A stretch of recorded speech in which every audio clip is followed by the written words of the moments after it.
শাস্ত্র পড়ে জানা হয় প্রয়োজনে তার চেয়ে বেশি পাওয়া যায়। আরে বাবা,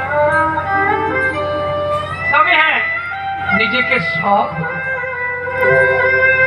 সৎ পথে যদি আপনি থাকেন, একদিন আপনি বড় হবেন। আর যদি অসৎ পথে থাকেন, তাহলে আপনার যা আছে সব হারিয়ে যাবে। কোথায় আছে লেখা? মহাভারতে আছে। দুর্যোধনকে বারবার বলেছিল বিদুর যে কুবৃত্তি করিস না রে, কিন্তু বিদুরের কথা কেউ শুনবো না। তাই বিদুর ধৃতরাষ্ট্রের রাজবৈভব ছেড়ে ভিখারি হয়েছিলেন।